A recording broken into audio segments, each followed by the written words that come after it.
வணக்கம் மக்களே. பேங்க்கில் அக்கௌண்ட் வச்சுருக்க எல்லாருக்கும் ஒரு அதிர்ச்சியான அறிவிப்பு தான் வெளியாயிருக்கு. இந்த விஷயத்தை நீங்கள் பண்ணலன்னா உங்கள் அக்கௌண்ட் க்ளோஸ் ஆகிடும் அப்படிங்கிற ஒரு முக்கியமான அறிவிப்பு. இதை பற்றின முழு விவரங்களையும் தெரிஞ்சுக்க வீடியோ கொஞ்சம் கூட ஸ்கிப் பண்ணாமல் கடைசி வரைக்கும் முழுமையாக பாருங்கள். இதுதான் முதன்முறையாக நம்ம வீடியோ பார்க்குறீங்கன்னா மறக்காம நம்ம சேனலை சப்ஸ்கிரைப் பண்ணிவிட்டு அந்த லைக் பட்டனை தட்டி விட்டுருங்க. வாங்க வீடியோக்குள்ளே போகலாம். இந்தியாவில் வங்கி கணக்கு விதிகள் ரிசர்வ் வங்கியால் கடுமையாக ஒழுங்குபடுத்தப்படுகின்றன என்றே கூறலாம். வங்கிகள் அடிக்கடி பல்வேறு மாற்றங்களை செய்து வருகிறது. இந்த வங்கி 2 ஆண்டுகளுக்கும் மேலாக செயலற்ற கணக்குகளை மூட உள்ளது. வாடிக்கையாளர்கள் தங்கள் கணக்குகளை செயலில் வைத்திருக்க உடனடி நடவடிக்கை எடுக்க வேண்டும் என்று தெரிவித்துள்ளது.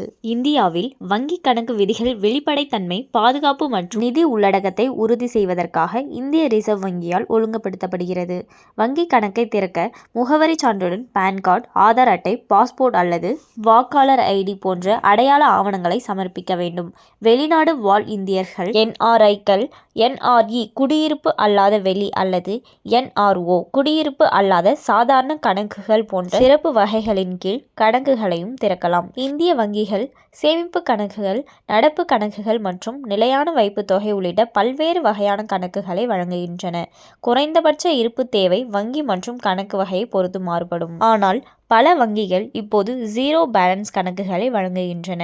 குறிப்பாக மாணவர்கள் மற்றும் குறைந்த வருமானம் கொண்ட நபருக்கு கூடுதலாக பிரதான் மந்திரி ஜன்தன் யோஜனா குடிமக்கள், குறிப்பாக கிராமப்புறங்களில் உள்ளவர்கள் குறைந்தபட்ச இருப்பு தேவை இல்லாமல் அடிப்படை சேமிப்பு கணக்குகளை திறக்க அனுமதிக்கிறது. இந்த கணக்குகள் நிதி உள்ளடக்கத்தை ஊக்குவிக்கின்றன மற்றும் டெபிட் கார்டுகள் மற்றும் அடிப்படை வங்கி சேவைகளை வழங்குகின்றன. இந்தியாவில் உள்ள வங்கிகள் கடுமையான பண மோசடி தடுப்பு சட்டங்களை பின்பற்றுகின்றன. மேலும் குறிப்பிட்ட வரம்புகளை மீறும் பரிவர்த்தனைகளை அதிகாரிகளுக்கு தெரிவிக்கப்படுகின்றன. டிஜிட்டல் பேங்கிங் பரவலாக ஊக்குவிக்கப்படுகிறது. பஞ்சாப் நேஷனல் வங்கியில் உங்களுக்கும் கணக்கு இருந்தால் இந்த செய்தி உங்களுக்கு மிகவும் முக்கியமானது ஆகும். உண்மையில் பஞ்சாப் நேஷனல் வங்கி மீண்டும் அத்தகைய வாடிக்கையாளர்கள் அல்லது கணக்கு வைத்திருப்பவர்களுக்கு ஒரு எச்சரிக்கையை வெளியிட்டுள்ளது. அவர்களில் கணக்கில் 2 ஆண்டுகளுக்கும் மேலாக எந்த பரிவர்த்தனையும் இல்லை மற்றும் இந்த கணக்குகளில் இருப்பு 0 உள்ளது. அத்தகைய கணக்குகள் மூடப்படும் என்று தெரிவித்துள்ளது. அத்தகைய சூழ்நிலையில் நீங்கள் 3 ஆண்டுகளாக உங்கள் PNB வங்கி கணக்கில் எந்த பரிவர்த்தனையும் செய்யவில்லை என்றால் இந்த வேலையை கூடிய விரைவில் செய்யுங்கள். இல்லை என்றால் உங்கள் வங்கி கணக்கு மூடப்பட்டுவிடும். பஞ்சாப் நேஷனல் வங்கி வெளியிட்டுள்ள அறிவிப்பில் முக்கிய தகவல்: 2 ஆண்டுகளுக்கு மேலாக வாடிக்கையாளர் கணக்கில் எந்த பரிவர்த்தனையும் இல்லை என்றால் கணக்கு செயலிழந்துவிடும். உங்கள் கணக்கில் பரிவர்த்தனைகள் நடப்பதை உறுதி செய்து கொள்ளுங்கள். அது செயலிழக்காமல் இருக்கவும் இதற்கு முன்பே வங்கி இது குறித்து வாடிக்கையாளர்களுக்கு பல முறை எச்சரிக்கை விடுத்துள்ளது. இருப்பினும் இந்த முறை வங்கியால் காலக்கெடு எதுவும் நிர்ணயிக்கப்படவில்லை. இத்தகைய சூழ்நிலையில் இந்த கணக்குகளை தவறாக பயன்படுத்துவதை தடுக்கும் நடவடிக்கையாக அவற்றை மூட முடிவு செய்யப்பட்டுள்ளது. இது சம்பந்தமாக வங்கி பல முறை வாடிக்கையாளர்களுக்கு எச்சரிக்கை விடுத்துள்ளது. ஆனால் இது இருந்த போதிலும் இன்னும் இது போன்ற பல கணக்குகளில் பரிவர்த்தனைகள் நடைபெறவில்லை.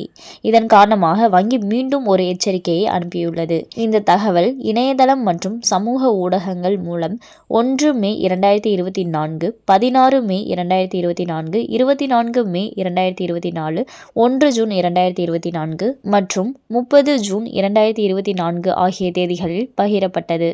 பஞ்சாப் நேஷனல் வங்கி எந்த அறிவிப்பும் இன்றி இதுபோன்ற கணக்குகள் அனைத்தும் மூடப்படும் என்று ஏற்கனவே தெரிவிப்படுத்தியுள்ளது. இருப்பினும் டிமெண்ட் கணக்குகளுடன் இணைக்கப்பட்ட கணக்குகள் மூடப்படாது. அதே நேரத்தில் 25 வயதுக்குட்பட்ட வாடிக்கையாளர்களை கொண்ட மாணவர் கணக்குகள், சிறார்களின் கணக்குகள், SSY, PMJJBY, PMSBY, APY போன்ற திட்டங்களுக்காக திறக்கப்பட்ட கணக்குகளும் இடைநிறுத்தப்படாது. வாடிக்கையாளர்களுக்கு எச்சரிக்கையுடன்: உங்கள் கணக்கு தொடர்பான எந்த வகையான தகவல்களையும் நீங்கள் விரும்பினால் அல்லது ஏதேனும் உதவியை பெற விரும்பினால் உங்கள் வங்கி கிளையை நேரடி தொடர்பு கொள்ளலாம் என்ற வசதியையும் வங்கி வழங்கியுள்ளது. PNB படி கணக்கு வைத்திருப்பவர் தனது கணக்கு KYC தொடர்பான தேவையான அனைத்து ஆவணங்களையும் சம்பந்தப்பட்ட கிளையில் சமர்ப்பிக்கும் வரை அத்தகைய கணக்குகளை மீண்டும் செயல்படுத்த முடியாது. அதாவது உங்கள் கணக்கை செயலில் வைத்திருக்க விரும்பினால் வங்கி கிளைக்கு சென்று உடனடியாக KYC செய்து கொள்ளுங்கள். மேலும் இது போன்ற பேங்க் தொடர்பான அறிவிப்புகள், அது மட்டுமின்றி அரசாங்கம் சார்ந்த அனைத்து அறிவிப்புகளையும் உடனுக்குடனே தெரிஞ்சுக்கணும்னு நினச்சிங்கன்னா மறக்காம நம்ம சேனலை சப்ஸ்கிரைப் பண்ணி பக்கத்தில் இருக்க பெல் ஐகானை கிளிக் பண்ணி அதில் ஆளுங்கிற ஆப்ஷனை செட் பண்ணி வச்சுக்கோங்க.